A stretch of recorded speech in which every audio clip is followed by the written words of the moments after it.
What is the function of this Qatar facility? People are wondering, is this an air base? What is Qatar going to be developing in Idaho?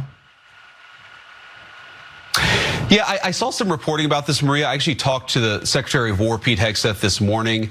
This is largely a fake story. We continue to have with countries that we work with. We have relationships where, sometimes their pilots work on our bases, sometimes that we train together, sometimes we work together in other ways. The reporting that somehow there is going to be a Qatari base on United States soil, that's just not true. We are continuing to work with a number of our Arab friends to ensure that we are able to enforce this peace, but we're not going to let a foreign country have an actual base on American soil. So there's a bit of misreporting on that, as there often is, as you know, Maria. The damn fake news media making good MAGA patriots think falsely, based on nothing, that Qatar is going to have a base here on sacred American soil. And I was wondering, because I wasn't really paying attention to the news the past few days, what fake news media outlet was it that led people to that false conclusion? Was it CNN? Was it MS Sucks? What was it that did that? And I identified the fake news media outlet that led people to that false point of view. And it was Pete Hegseth, which I imagine is some sort of Substack or something, who said, today we're announcing a letter of acceptance in building a Qatari Emiri Air Force facility at the Mountain Home Air Force Base in Idaho. I mean, that seems pretty clear. He said it was a Qatari Emiri Air Force facility. He wasn't like, hey, some of their pilots are gonna come chill on our totally American buildings or whatever. He said it was a base. And so I think he's the fake news media, actually, Pete Hegseth. In his defense, though, he was probably drunk when he wrote that. But he goes on to say the location will host a contingent of Qatari F-15s and pilots to enhance our combined training, increase lethality, interoperability. It's just another example of our partnership. And I hope you know, Your Excellency, that you can count on us. I don't know if he bent. I don't know if he kissed the floor before Your Excellency when he did that, but he did say it's not like it's our F-15s, it's Qatari F-15s in a Qatari facility. So maybe Hegseth and Vance should talk a little bit or something. Or maybe it's just that Vance has been trained to just declare that everything is fake news, because who's to say what's true or not?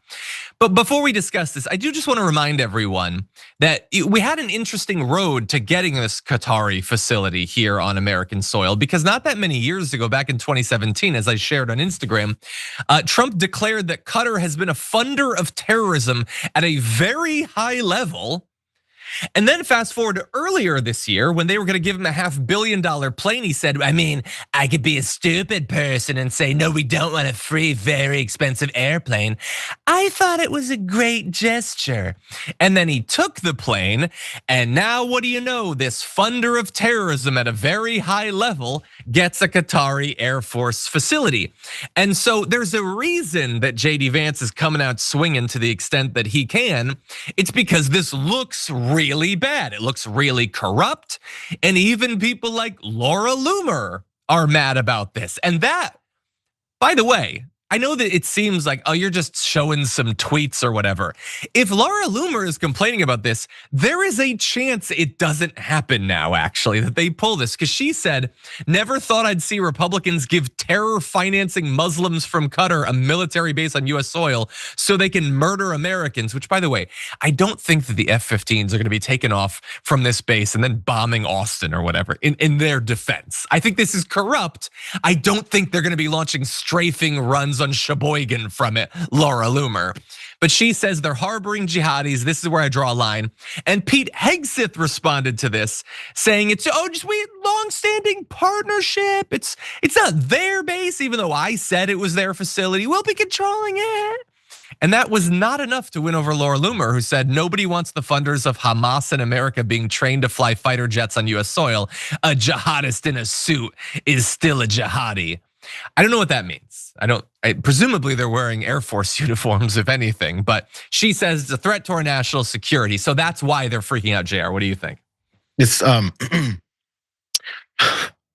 Again, I talked about this too. So I'm just trying to figure the other way around how obvious this is that these guys are using their temporary propaganda of saying things like what Laura Loomer fully believes. Laura Loomer fully believes the things that they always push about the boogeyman that they need. So when she posts about how these Qataris, these damn dirty Muslims are gonna come kill all us, that's what they say.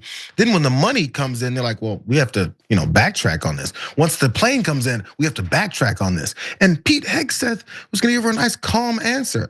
If you know of any kind of radical leftist lunatic agitating activists in the streets that would post the same things similarly to what Laura Loomer would say, like, how dare you open up our base to this foreign Air Force to come kill us, all that radical talk, they'd come at her he or her so sideways, but they're still respecting Laura Loomer. Despite her saying all that racist stuff, saying all that bigoted stuff that they always say, she's highlighting on accident, highlighting just how hateful they are. And when someone else who they feel is their opposition highlights how hateful they are, it's, you guys just hate us, you guys just hate us. Does Laura Loomer just hate you?